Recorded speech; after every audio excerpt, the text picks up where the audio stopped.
You know that feeling when you wake up and you already feel exhausted? Even though you feel like you're doing everything right. You're getting enough sleep, you're eating well, you look after yourself. So in that case, I don't think you're actually tired. I think you're unfulfilled. There are so many people that just drag themselves through the day, just scrolling, ticking little things off, but deep down, they just kind of think to themselves, this isn't it. Like, life is supposed to be, more than this. So that exhaustion you feel, I don't think it's from a lack of sleep or because you're not getting any vitamins in. It's from living a life that just doesn't excite you. Although things like depression have been on the rise for many years, especially since COVID, in the UK specifically, I do think that some people aren't actually expressing depressive symptoms. They're actually just unfulfilled in whatever it is that they're doing. Don't get me wrong, both could have a part. I'm not saying it can't. However, I do think that a lot of it is to do with fulfillment. So what's missing?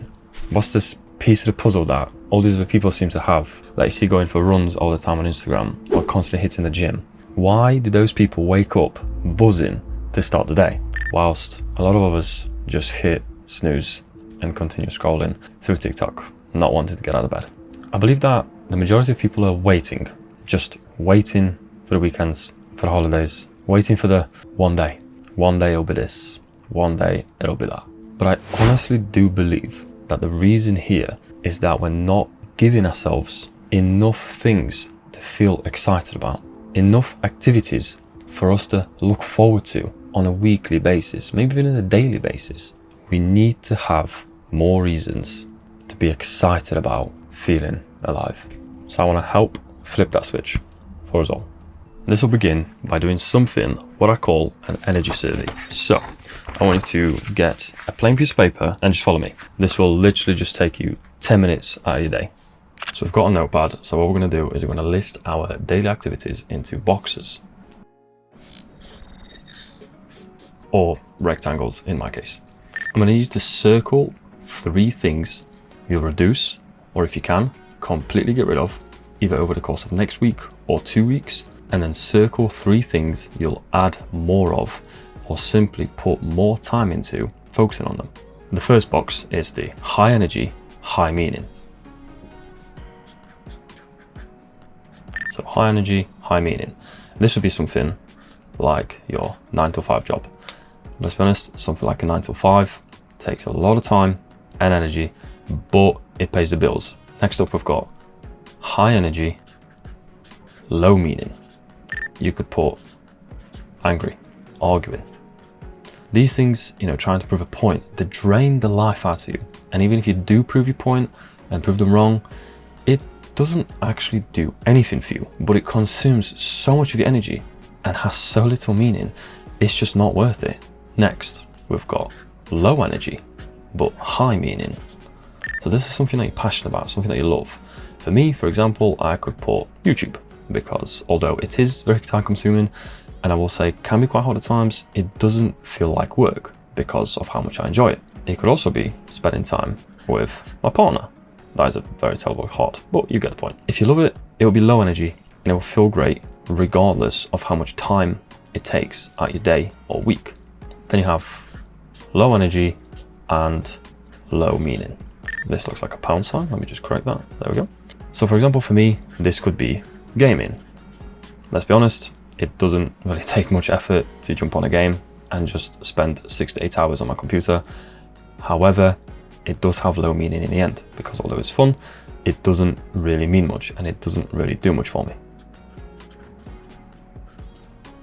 So I've gone ahead and just kind of filled a few more things out just to kind of give you a bit of an example. I told you to circle 3 things you're going to put more effort in, and then circle 3 things that you're going to do less of.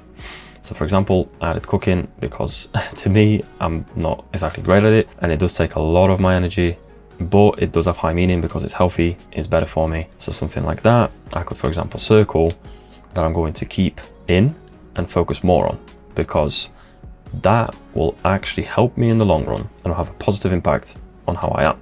Don't get me wrong, just because they're in their individual categories, it doesn't mean you have to get rid of them all specifically, because in theory, this category doesn't do much for you. This one doesn't either. However, there are times you will get angry, but you can make a conscious effort of trying your best to not get as angry as often. I am going to try fix other people's problems that have nothing to do with me. However, I could fix my attitude towards it and just do less of it. Could be spending more time with family, because sometimes I forget to do that, I forget to check in, and I could probably spend a bit more time with them. So you get the idea, is that you separate things into boxes. High energy, high meaning. High energy, low meaning. Low energy, high meaning. Low energy, low meaning. Some will be more important than others. However, there isn't like a single one that is a villain you have to cross out. Obviously, this one is probably the worst one out of them all. Like I mentioned, you don't have to absolutely jam in all of these and all of these into your week and just fully get rid of these, because although these things are low meaning and don't really do much for me, they're fun and I need them. And every single person needs a bit of a let out to chill out ever so often. And that's it. This is the energy survey. So hopefully based on that now, you're with me and you believe that's not just the body that's the problem here, it's the soul. I mean, don't get me wrong, your body does have a direct correlation with how you feel mentally.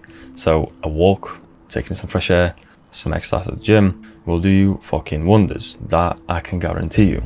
It's just that we just do too many things that don't truly matter to us as individuals.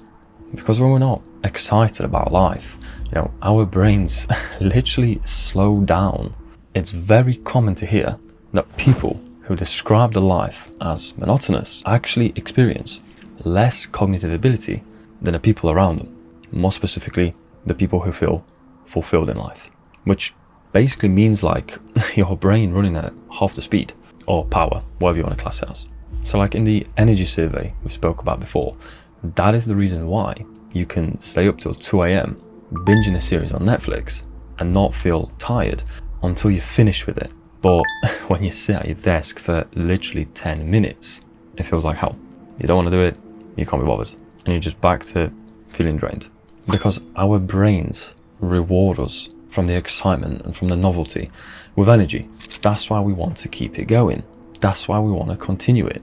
But when you starve it of that fun, and when you force it to focus on something purposeful, which, you know, can be quite boring to most people, the brain will just punish us with fatigue. Honestly, the brain can be so annoying at times. It's just not really fair.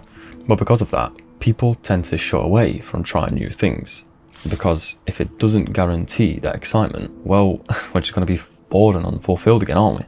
Which is scary to think about, because some people still have a whole lifetime ahead of them and they have already closed the door on discovery because they don't know if it'll be fun. And that is why so many people feel tired.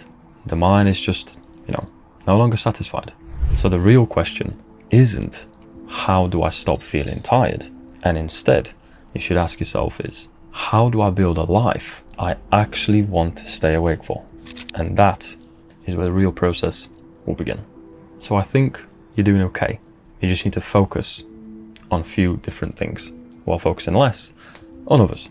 So you can stop being underexcited and overscheduled. Give yourself the next 2 to 3 weeks just to run this as an experiment to see how you feel. So survey your energy, choose the right things for you that actually matter and will have some sort of impact, and then reward the progress, because little progress, big progress, all of it matters. So if you feel like you've not made as much as someone else, it doesn't matter, because this is your lane and your little journey. So focus on that, okay? So just to reiterate, you don't need to flip your entire life upside down. You just need to make some solid, conscious adjustments paired with a side of consistency. So try this, and I believe you will no longer be chasing motivation, and instead you'll just be going with momentum at all times. As always, I wish you the best of luck, and I will see you next week. Bye bye.